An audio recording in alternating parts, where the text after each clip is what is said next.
आप देख रहे हैं न्यूज हिमाचल लाइव। नमस्कार, स्वागत है आपका फटाफट खबरों में। आज का बुलेटिन आप देख रहे हैं सोनल ठाकुर के साथ।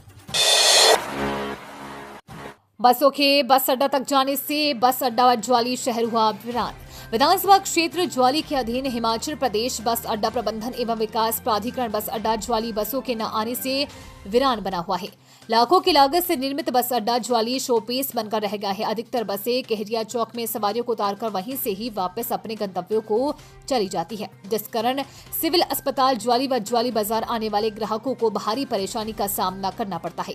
लोग सिर पर बैग उठाकर पैदल 1 किलोमीटर का सफर तय करके बाजार आते हैं तथा बुजुर्ग तो बड़ी मुश्किल से अस्पताल पहुंचते हैं। अड्डा इंचार्ज द्वारा केहरिया चौक में बैठकर ही पर्ची काटी जाती है, जिससे बसें चौक से ही वापस चली जाती है। बस अड्डा ज्वाली में सफाई की कोई व्यवस्था नहीं है। पीने के पानी की टंकियां खुली पड़ी है। परिसर में गंदगी फैली हुई है। बस अड्डा ज्वाली के पीछे लोग कूड़ा फेंक देते हैं तथा ये कूड़ादान बना हुआ है। 4 दीवारी भी नहीं है। महिला व पुरुष के टॉयलेट्स पर ताला लटका हुआ है। लोगों ने कहा कि अगर नगर पंचायत ज्वाली में सफाई कर्मी सफाई करते हैं तथा कूड़ा को डंपिंग साइट पर ले जाते हैं तो बस अड्डा ज्वाली के पीछे कूड़ा कौन फेंक रहा है? इन कूड़ा फेंकने वालों के खिलाफ कार्रवाई होनी चाहिए। अक्सर ही लोग सरकार व प्रशासन को कोसते दिखाई देते हैं। नगर पंचायत ज्वाली के पूर्व पार्षद रवि कुमार ने कहा कि मंत्री चंद कुमार खुद ही ज्वाली बाजार को उजाड़ने पर उतारू हैं। उन्होंने कहा कि मंत्री चाहे तो बसें बस अड्डा ज्वाली तक आ सकती हैं। उन्होंने कहा कि अगर बसों का बस अड्डा ज्वाली तक आना अनिवार्य न किया गया तो हमें मजबूरन संघर्ष का रास्ता अपनाना। तो बस स्टैंड जो बना है ना, पहली बात की बस स्टैंड ही गलत बना हुआ। जो पुरानी जगह थी बस स्टैंड की वो सीधी बसें जाती थी। अब जो नीचे उतर के बसों को जाना पड़ता है तो बसें वहाँ नीचे नहीं जा पाती। तो इस मुश्किल की वजह से बसों ने आना ही छोड़ दिया। और जब से ज्वाली में बसों ने आना छोड़ दिया है तो एक चीज़ देख लीजिए कि ज्वाली बाजार खत्म हो गया। ऐसे मानिए कि ऐसा राजनीतिक जो षड्यंत्र हुआ ज्वाली के खिलाफ कि वो केहरिया चौक आबाद हो गया, वो भी हमारा ही है, वो आबाद होना चाहिए था, लेकिन ज्वाली शहर टोटल बर्बाद हो गया due to this bus stand. ये बस स्टैंड और अब भी सरकार चाहे तो सरकार की मंशा ही नहीं है। लोकल मंत्री हैं, वो एक फोन करेंगे सारी बसें ज्वाली आएंगी। पहले बसों वालों को बहाना होता था कि ट्रेन्स, अरे 2 साल से ट्रेनें बंद थी, 2 साल से ट्रेनें बंद थी, तब भी तो बसें नहीं आई नीचे। तो मेरा सरकार से ये प्रार्थना है कि वो जल्दी से जल्दी इन बसों को नीचे उतारे। ज्वाली शहर जो बर्बाद हो रहा है, ये पुराना ऐतिहासिक शहर है, ये बिल्कुल बर्बादी की कगार पर है, इसको बर्बाद होने से बचाया जाए। नहीं तो इसके लिए फिर आने वाले टाइम में हम लोग संघर्ष करें।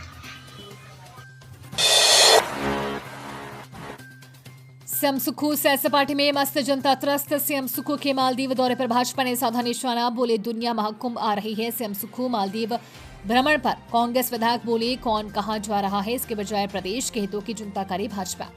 मुख्यमंत्री सुखविंदर सिंह सुक्खू के मालदीव दौरे को लेकर प्रदेश में सियासत गर्मा गई है। भाजपा इस पर निशाना साध रही है। भाजपा सांसद अनुराग ठाकुर ने जम्मू कश्मीर में कहा है कि हिमाचल में फील गुड फैक्टर नहीं है। यही वजह है कि प्रदेश की चिंता छोड़ सीएम सुक्खू मालदीव में सुकून ढूंढ रही हैं। बीजेपी मीडिया प्रभारी करणनंदा ने भी उनके दौरे पर निशाना साधा। महाकुंभ हमारी संस्कृति का परिचायक है और एक आस्था का केंद्र है हमारी संस्कृति का। तो इसमें स्नान करने का हम सबको परिवार समेत मौका मिला है। हम सब खुशी अनुभव करते हैं। सब महाकुंभ विश्व विख्यात हो रहा है, देश विदेश में भी चर्चा हो रही है। हमारे हिंदुस्तान की संस्कृति और हिंदुत्व विश्व विख्यात पहले से ही है, आज से नहीं है। इतिहास के पन्ने पलट कर देखोगे, अतीत में देखोगे तो ये जो हमारी संस्कृति और संस्कार है ये पहले से विश्व प्रख्यात है। धन्यवाद। कुल्लू में 80 करोड़ की लागत से बनेगा रोपवे। पीस पैराग्लाइडिंग पॉइंट तक सफर होगा आसान।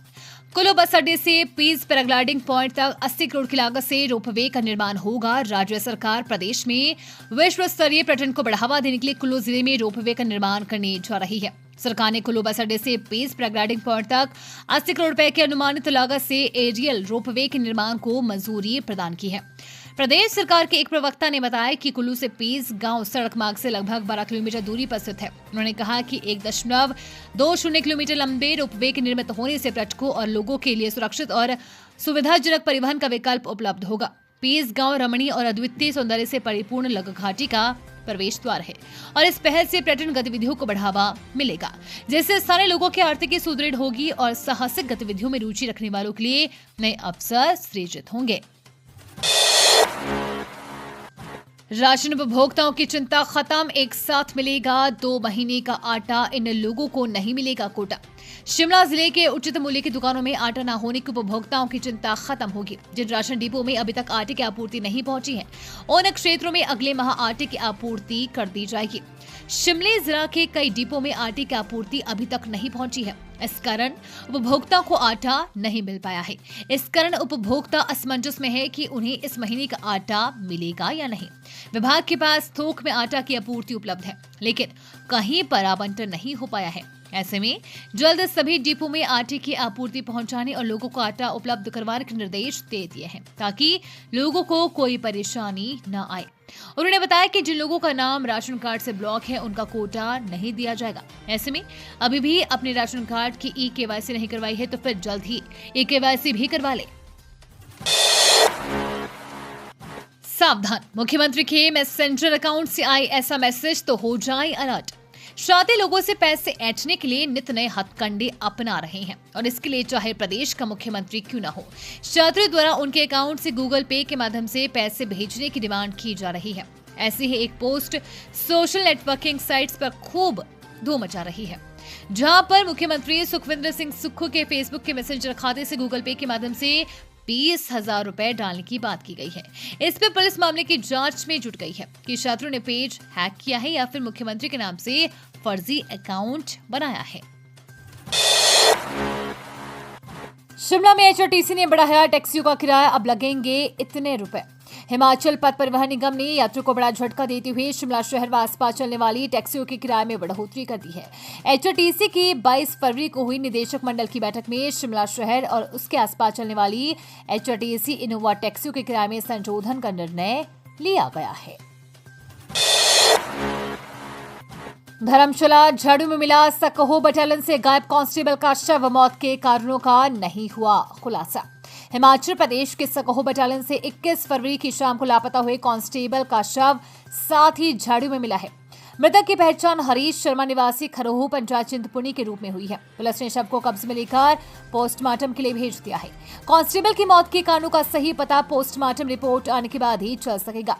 सेकंड IRBN सकहो के कमांडेंट डॉक्टर खुशहाल चंद्र शर्मा ने बताया कि 21 फरवरी को ड्यूटी देने के बाद रात के समय कांस्टेबल हरीश शर्मा अपनी बैरक में नहीं पहुंचा। बीएड सेमेस्टर वार्षिक परीक्षाओं का स्केड्यूल बदला, अब 10 मार्च से होंगी। हिमाचल प्रदेश विश्वविद्यालय ने बीएड की मार्च में होने वाली सेमेस्टर और वार्षिक परीक्षाओं के स्केड्यूल को बदल दिया है।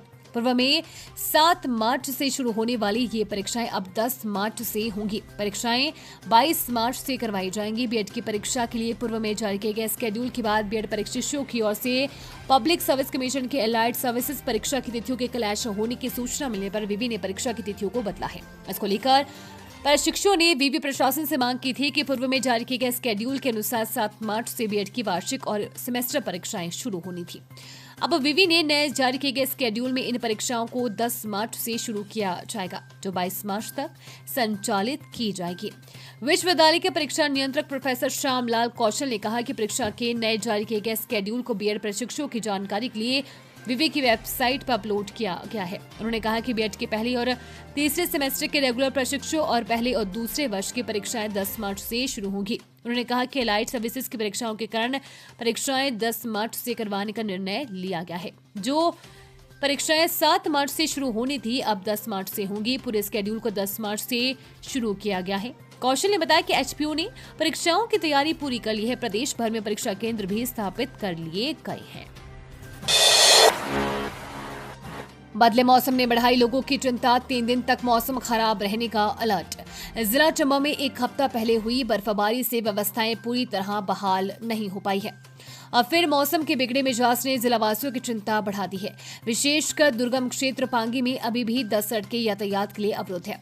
बर्फ होने के कारण 1 हफ्ते के बाद भी इन सड़कों को बहाल नहीं किया जा सका है।